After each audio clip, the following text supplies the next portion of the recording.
속히 회개하고 용서의 기쁨을 누리라. 오늘 시편은 다윗의 시편으로 시편 51편과 서로 짝을 이루는 시편으로 그렇게 많은 주석가들이 보고 있습니다. 다윗이 하나님의 마음에 합한 사람이고 주의 뜻을 100% 순종하려는 열심을 가졌지만 범죄한 이후에 밧세바와의 사건이 있은 후에 다윗이 회개하는 데는 최소한 1년이 걸렸을 것이다. 그렇게 보고 있습니다. 사람은 회개를 잘 안 하는 것입니다. 왜 회개를 안 하냐? 하나님 앞에 내가 지금 깨끗하다고 스스로 믿고 살아가는데 자기 지은 죄를 인정하기가 싫은 것이죠. 하나님 앞에 내가 최선을 다해 살아왔는데 제가 무슨 죄가 있겠습니까? 하고 자기 죄를 감추고 인정을 안 하는 것입니다. 원래 인간이 그렇습니다. 아담과 하와가 선악을 알게 하는 나무 열매를 따먹고 하나님께서 먹지 말라고 한 것을 분명히 어겼음에도 불구하고 하나님이 나타나자 그들이 숨어서 자기 죄를 드러내지 않으려고 하고 내가 어찌하여 이와 같은 일을 행했느냐 하니까 아담이 자기가 죄를 지었다고 통에 자복하는 것이 아니라 하나님이 주신 이 여자가 먹으라고 해서 제가 먹었습니다.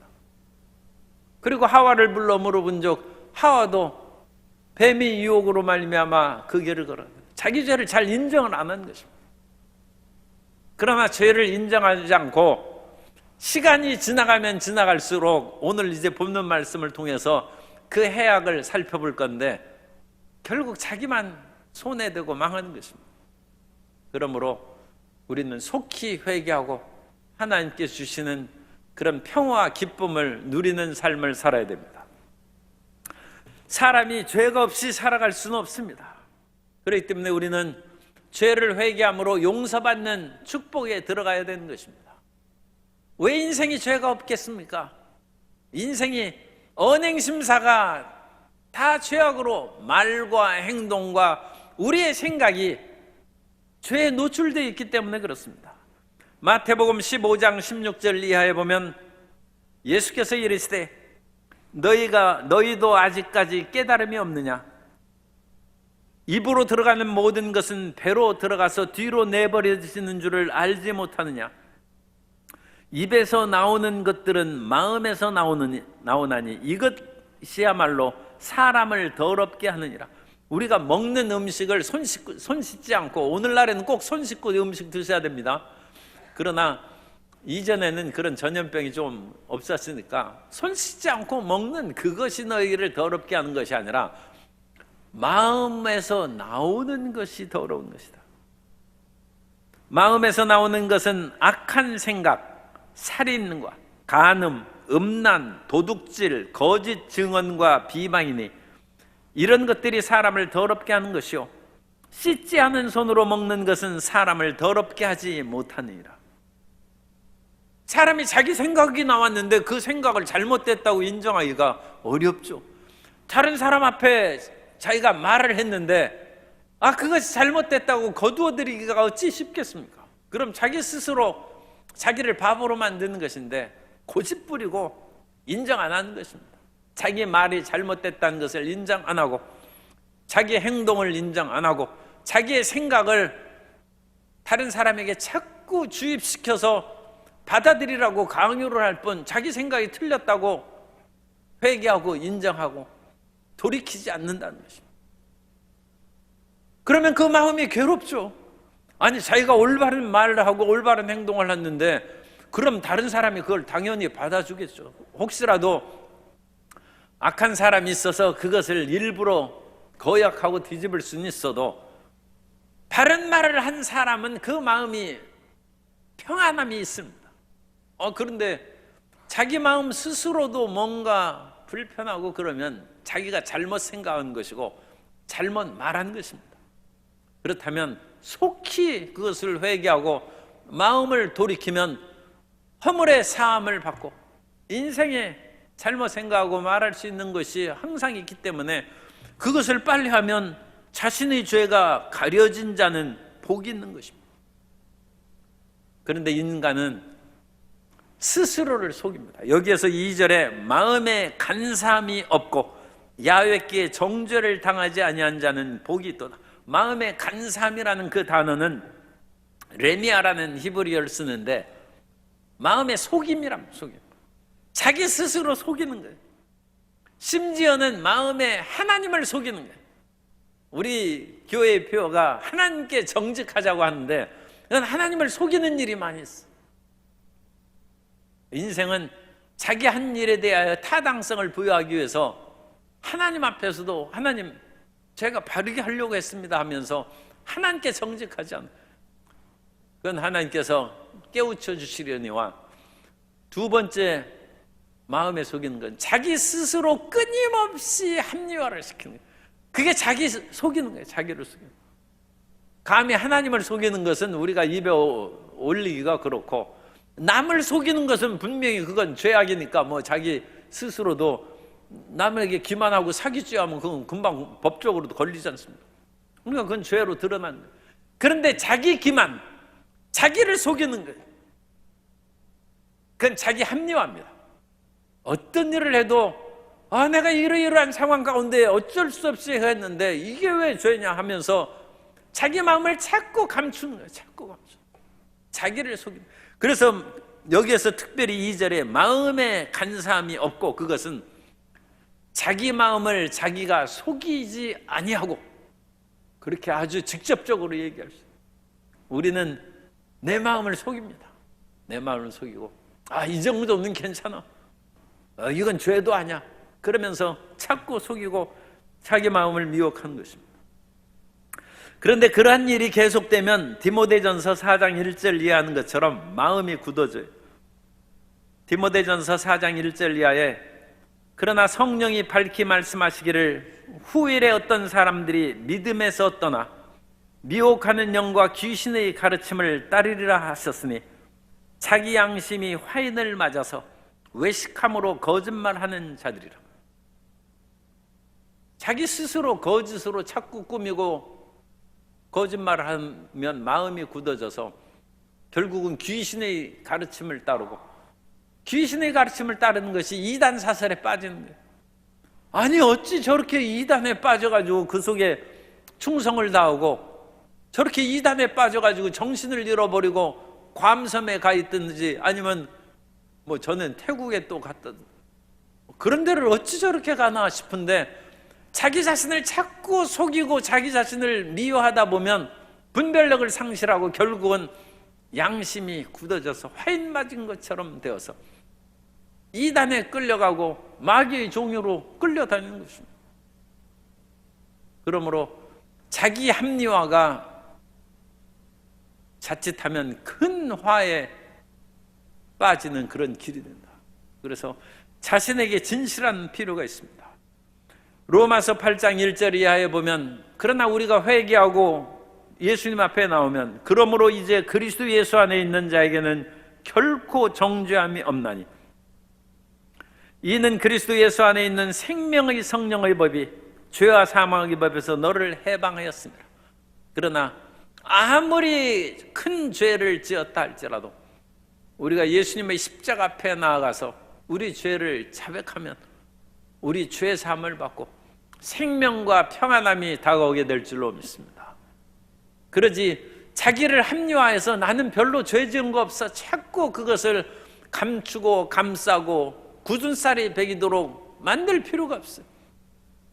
그것을 털어놓고 부드러운 마음을 가지고 심신의 강팍한 마음을 버리고 살아야 될 줄로 믿습니다. 우리가 거의 그런 분들은 뭐 우리 교회는 없지만 그래도 한번 우리 옆에 분들에게 그래도 돌다리도 두들기며 간다는 마음으로 강팍한 마음을 버립시다 인사하겠습니다. 강팍한 마음을 버리고 우리가 회개하면 하나님이 용서하신다고 했는데 끝까지 나 죄 없습니다 하고 고집 부릴 필요가 없다는 거예요. 다윗이 그런 식으로 1년여 동안 버티고 나왔는데 그래서 3절 이하에 보면 다윗이 회개하지 않을 때 그 마음이 어떠했는지, 그 마음의 고통과 이제 회개함으로써 용서받은 그 마음의 은혜를 보겠습니다. 다윗이 밧세바와 이제 범죄함으로 말미암아 그 여러 가지 어려움을 이제 겪게 되죠.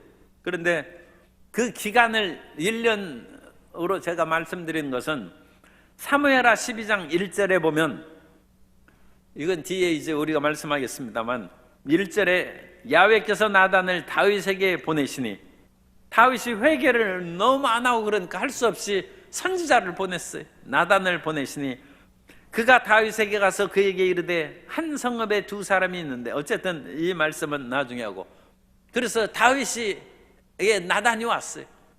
그런 후에 13절 이하에 보면 다윗이 나단에게 이르되, 내가 야훼께 죄를 범하였노라 하며, 이때 회개하는 것입니다.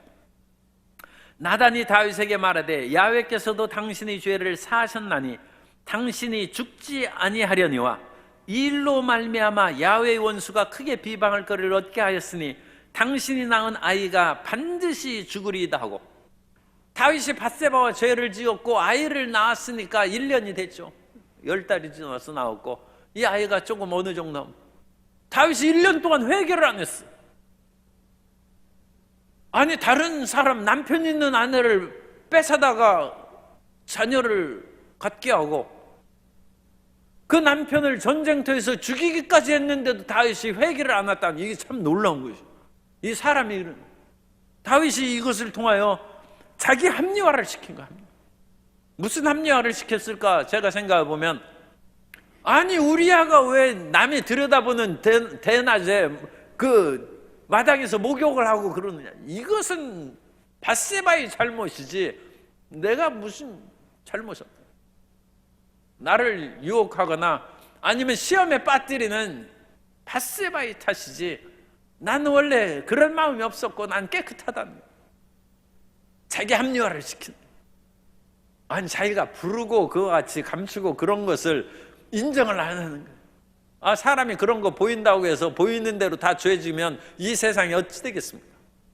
그런데 자기가 왕의 권력으로 말미암아 그런 일이 쉽게 행할 수 있은 그것을 인정을 안 합니다. 밧세바가 좀 얌전하고 정숙한 여인이었다면 내가 죄악에 빠지잖아. 그럼 우리아를 죽인 일은 어떻게 되는가?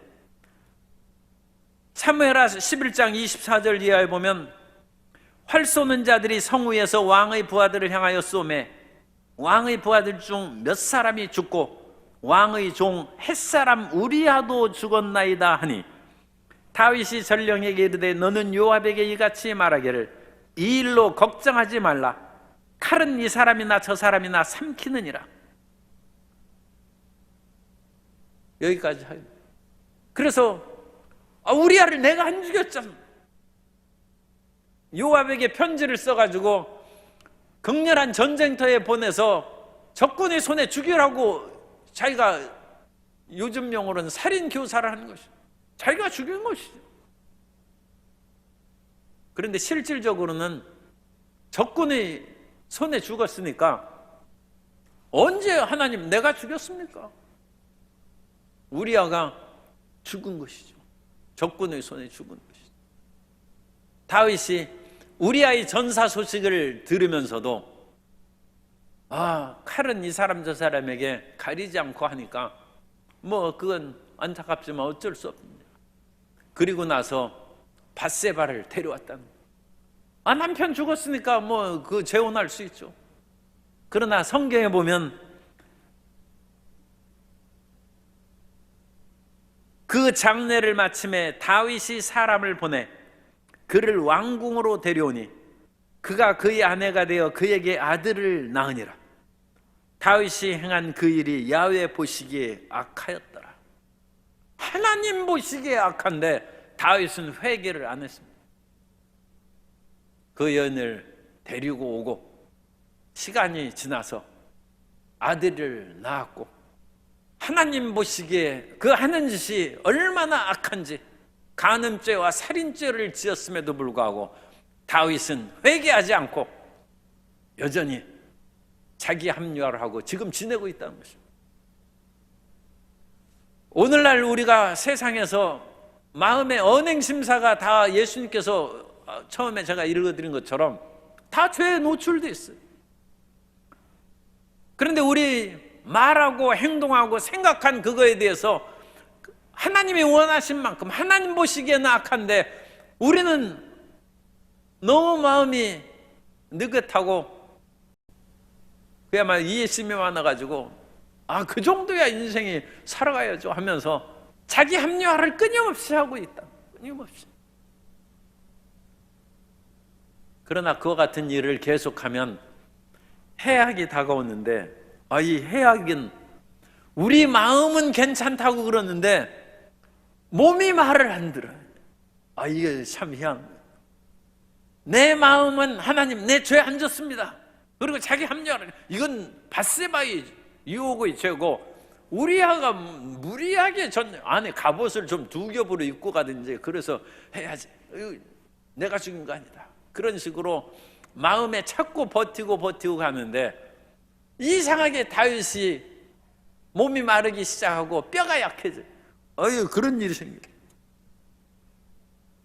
그래서 3절에 내가 입을 열지 아니할 때, 이것은 회개의 자백입니다. 회개하는 입을 열지 아니할 때 종일 신음하고 무엇인가 마음이 자꾸 억눌려 가지고 그냥 한숨이 나오고 신음소리가 나오고 탄식이 나와요. 내가 죄가 없는데. 그러나 그 마음의 깊은 곳은 속일 수 없습니다.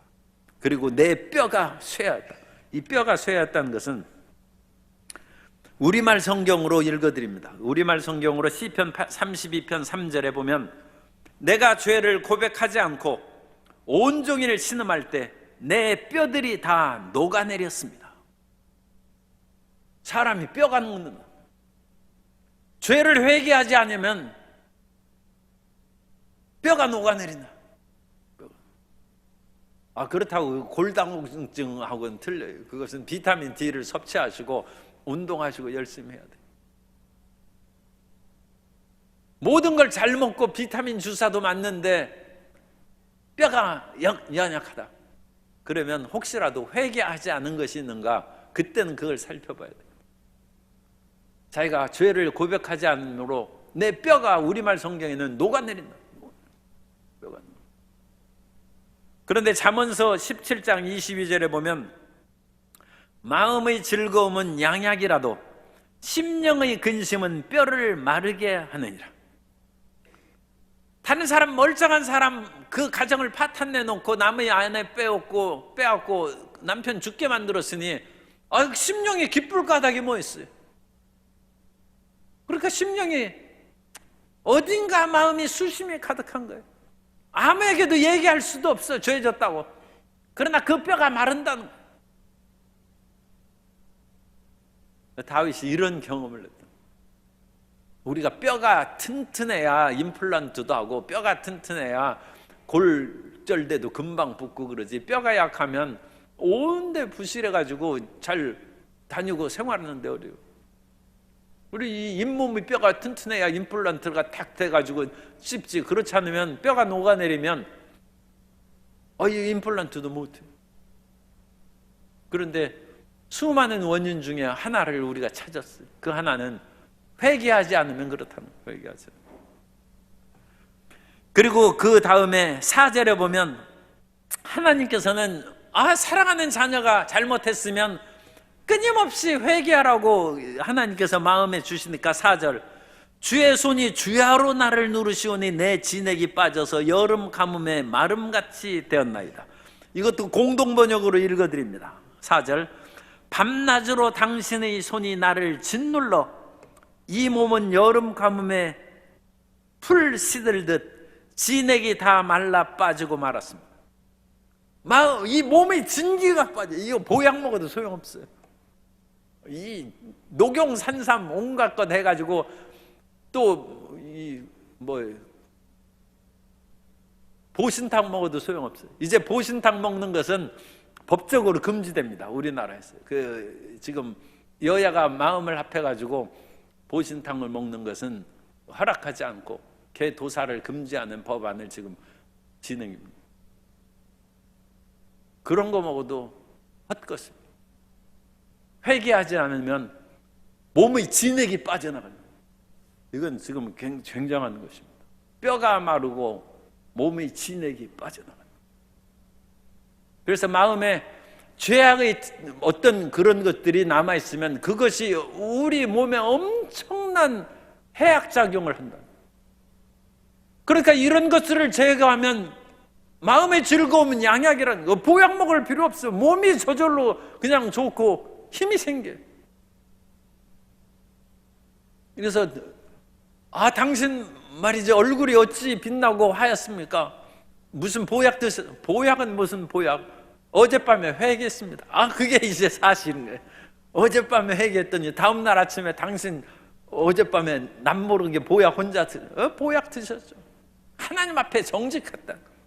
회개했더니 얼굴이 밝아졌다. 그러나 잘못되면 뼈가 마르고 진액이 빠져나간다. 그래서 하나님이 이와 같이 계속 누르셨는데 얼마나 눌렀느냐. 다윗 같은 사람도 1년을 하나님이 내리 누르셨는데도 다윗이 회개를 안 했어요. 이게 무서운 일이죠. 인간은 회개를 잘 안 합니다. 그래서 할 수 없이 하나님께서 다윗을 사랑하시니까 주의 종을 보내서 그것을 깨닫게 해주시는 거예요. 오늘날에도 주의 종이나 믿음의 선배를 통하여 부모님을 통하여 그걸 깨닫게 해주는 거예요. 그러면 그것을 깨닫게 해주면 수긍하고 받아들여야죠. 받아들여야 되는데 그것도 받아들이지 않으면 이제 정말로 마음이 완악하게 되고 굳어질 수 있어요. 그래서 사랑의 하나님께서는 나단을 보냈어요. 그런데 나단도 왕이니까 얼마나 조심스러워요. 그래서 양새끼 비유를 하는 거예요. 어떤 가난한 사람이 암양새끼를 하나 키우는데 자기하고 먹던 것을 먹고 자기의 마시던 물그릇에 가심 마시겠어 잠도 치지 않을까? 자기의 암양이 딸과 같이 키웠는데 부자가 자기 집에 손님이 오니까 자기는 양과 소를 잡지 아니하고 이 가난한 사람의 양새끼를 뺏어다가 잡았다. 그걸 보니까 또 다른 사람에게는 정의로운 거예요. 다윗이 벌떡 일어나가지고 그런 사람은 마땅히 죽을 자다. 그러면서 그렇다고 해서 암양 죽였다고 사람 죽일 수는 없죠. 그 양값으로 4배나 물어줘야 된다. 그러자 나단이 당신이 그 사람입니다. 당신 부인도 이 말이 그렇습니다만 부인도 여러 명이고 그런데 왜 우리야 한 명 있는 아내를 빼앗아가지고 아내를 삼았느냐. 참 나단도 용기 있고 다윗은 그 말을 들을 때 얼굴이 얼마나 빨개지고 뜨거워졌겠어요. 그런데 다윗이 믿음이 있는 사람이에요. 그래서 그 자리에서 내가 범죄야. 자기 죄를 인정하는 거예요. 옛날 은나라라고 하는 중국의 상나라 시대 때 마지막 왕이 주입니다. 주왕인데 30대 왕이에요. 그래서 상나라가 30대 왕 만에 망하고 말이에요. 그런데 주의 온갖 향락을 즐기고 달기라는 또 미인이 그 주왕의 마음을 흐트리며 그냥 쾌락 속에 그냥 나라를 돌보지 아니하고 살아가며 그 숙부인 비간이 와가지고 그러지 말라고 간언을 했어. 그러자 그 주왕이 충신의 심장에는 구멍이 7개 있다는데 어디 한번 보자 해가지고 자기 숙부인 비간의 심장을 꺼내가지고 죽였어. 올바른 말을 하면 오히려 더 화를 내고 죽이려 달려드는 것이 그런 인간들이 또 많이 있다는 거예요. 그래가지고 이 주왕은 결국은 자기 충신들을 다 죽이고 나라가 망하고 이제 주나라가 세워집니다. 그런데 다윗이 하나님 앞에 버림받지 아니하고 주님께 쓰임받고 최종적인 결론은 하나님께서 내 마음에 합한 사람이라고 인정하신 것은 회개했기 때문에 우리가 죄를 안 지어야죠. 그러나 죄를 짓더라도 회개하면 바르게 살아갈 수 있습니다. 그리고 죄를 진 거에 대해서는 자기 합리화를 하면 됩니다. 그건 하나님과 나의 사람들 앞에서 우리아가 잘못한 것이고 밧세바가 나를 유혹한 것이고 잘못한 것이고 합리화하지 말라. 하나님께서 보시기에 악하다고 딱 성경에 나오지 않습니까? 하나님 보시기에 악하다. 우리는 천국 가서 하나님하고 살지 이 세상에서 천년만년 사는 건 아닙니다. 그렇다면 하나님 앞에 잘 보여야 되는데 하나님께서 생각하고 하나님께서 보시는 대로 우리 마음을 꺾어야 됩니다. 꺾고 주의 뜻을 따라서 살아가는 우리의 삶이 돼야 될 줄로 믿습니다. 그래서 그 길을 걸어가는 거예요. 그런데 이 주왕이 비간을 죽인 것처럼 우리가 끝까지 우리 죄를 인정하지 않으면 요한일서 1장 8절 이하에 보면 만일 우리가 죄가 없다고 말하면 스스로 속이고 자기 합리화로 자기 자신을 속이는 거예요. 또 진리가 우리 속에 있지 아니할 것이요 만일 우리가 우리 죄를 자백하면 그는 미쁘시고 의로우사 우리 죄를 사하시며 우리를 모든 불의에서 깨끗하게 하실 것이요. 우리는 죄가 없다는 말을 자꾸 하기 때문에 분명히 성경에서 지적합니다. 그러므로 나단이 찾아왔을 때 회개하라는 거예요. 나단 죽일 수 있어요. 다윗이 왕 모함죄로 내가 자기 합리화하고 있는데 어디 증거 있어? 그러면서 나단을 그렇게 죽일 수도 있고 아니면 왕을 명예를 실추시킨 명예훼손죄로 죽일 수도 있고 여러 가지 그런 것으로 죄를 걸어서 선지자 나단을 죽일 수 있어요. 선지자들을 많이 죽였습니다. 고대의 왕들이. 그런데 다윗은 나단을 죽이는 대신 회개의 기회가 올 때 그 회개의 기회를 딱 붙잡니다. 이게 신앙입니다. 우리의 훌륭한 믿음은 죄 안 짓는 것이 아니라 참 그것도 말이 좀 이상합니다만 우리의 훌륭한 신앙은 죄를 안 짓는 것이 아니라 회개의 기회 때 회개하고 자백하고 인정하는 거예요. 그러면 하나님께서 그를 붙잡아 주시고 그를 버리시지 않습니다. 하나님이 세우면 사람이 그 사람 못 무너뜨립니다. 하나님이 패하시면 사람들이 아무리 옹립해도 그 사람은 무너집니다. 하나님이 위대하십니다. 그걸 우리가 해야죠. 그런데 다윗은 나단이 와서 그것을 할 때 그것을 딱 붙잡는, 그것을 붙잡는. 그러므로 그것이 6절의 말씀입니다.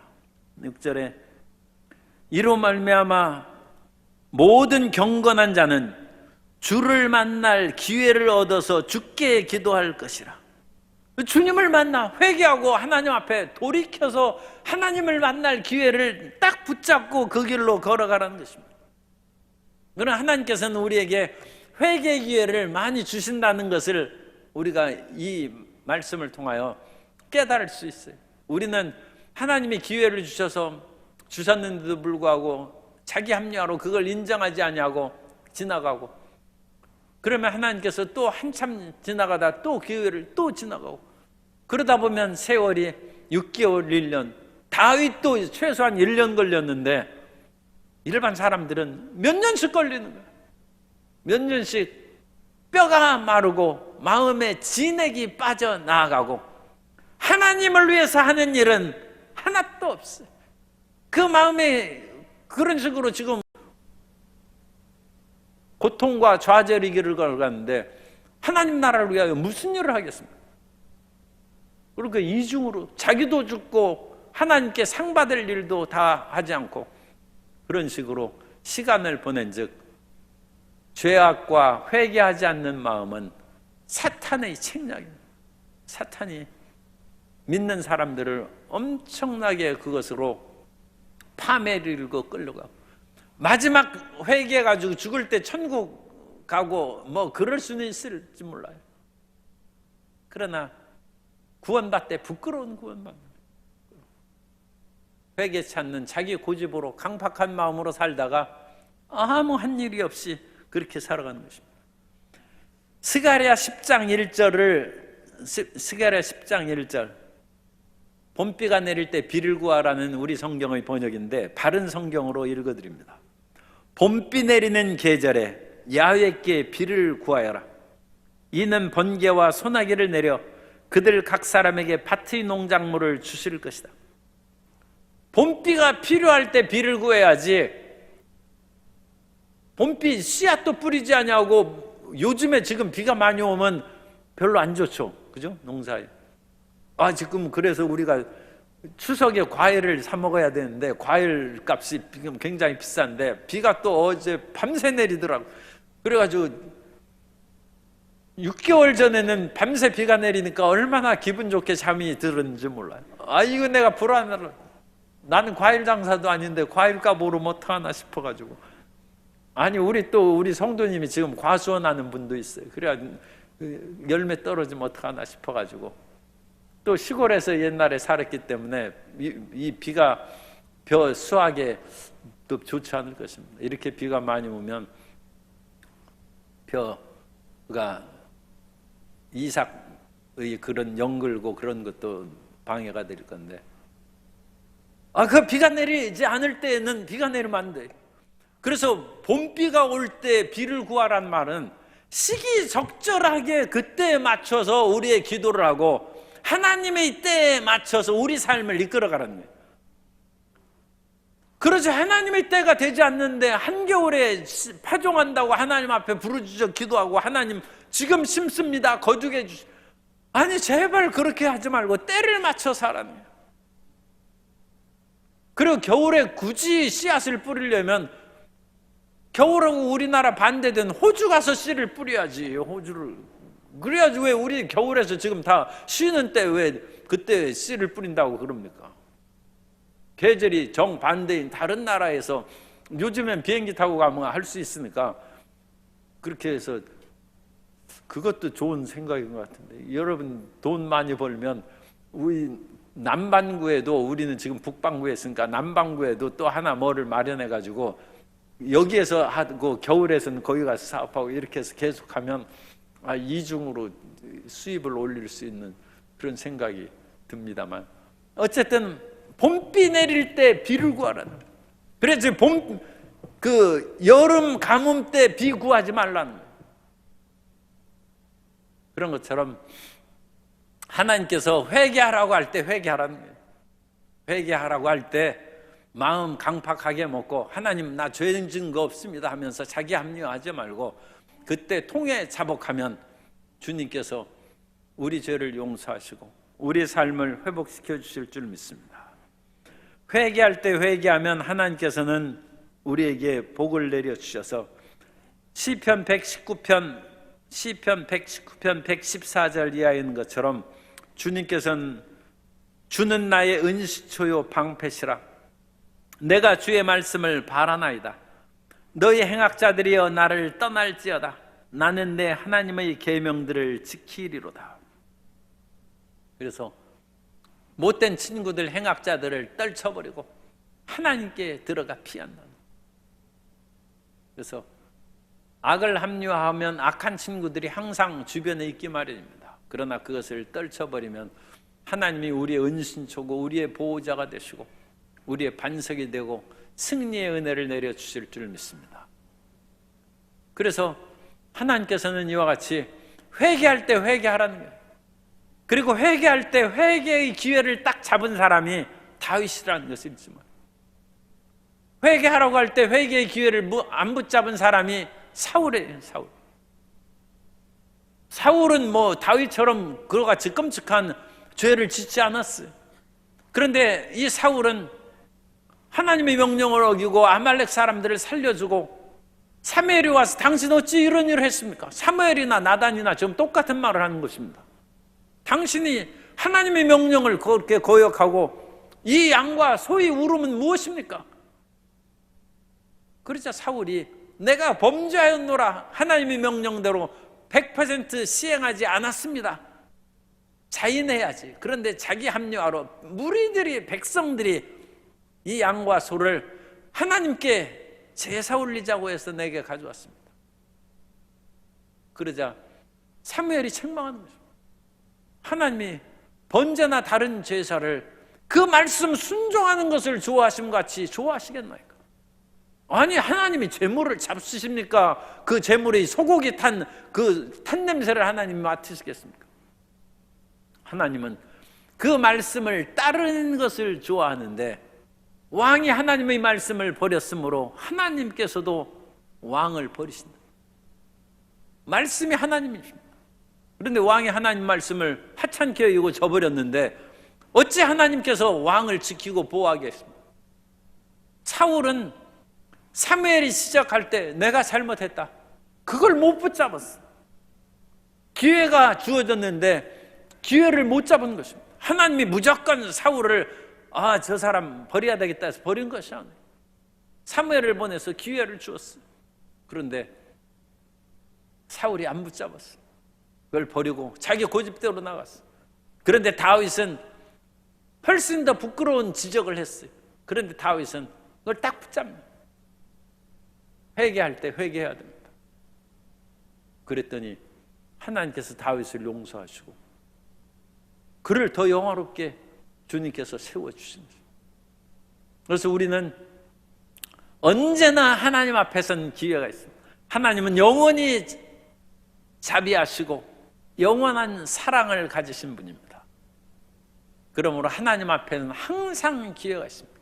마지막 죽을 때에도 기회가 있고 우리가 고통과 좌절에 빠질 때에도 하나님께서는 우리에게 기회를 박탈하지 않습니다.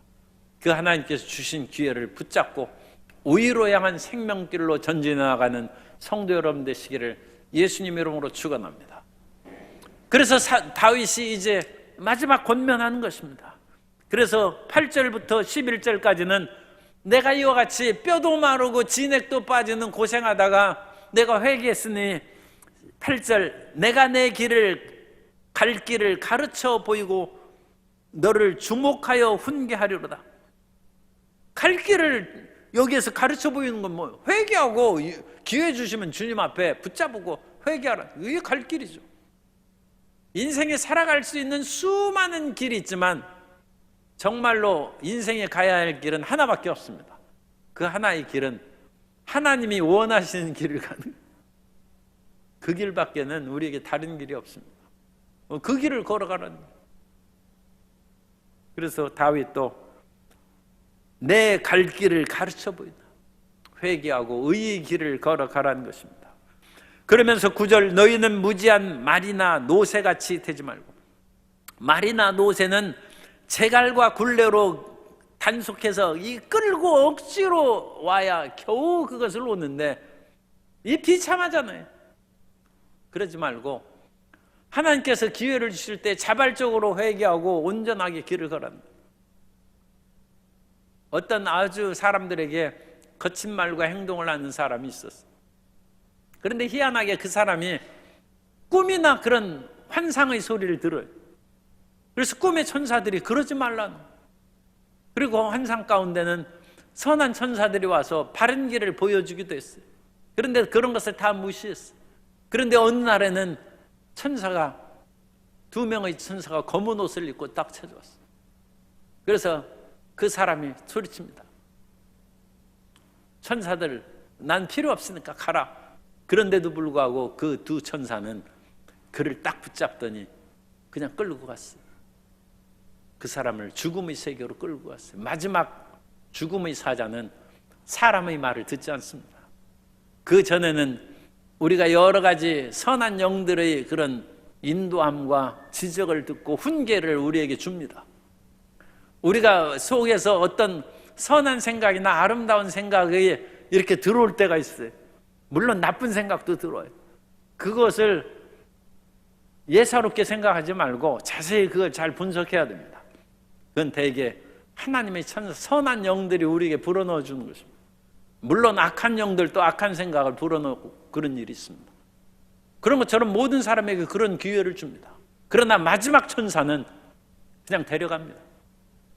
더 이상 다른 기회를 주지 않습니다. 그것이 인생 끝입니다. 그러므로 너희는 마음을 강팍하게 먹어서 말이나 제갈로 그 단속해 오는 노새같이 그런 식으로 억지로 끌려가고 비참하게 살지 말라는 것입니다.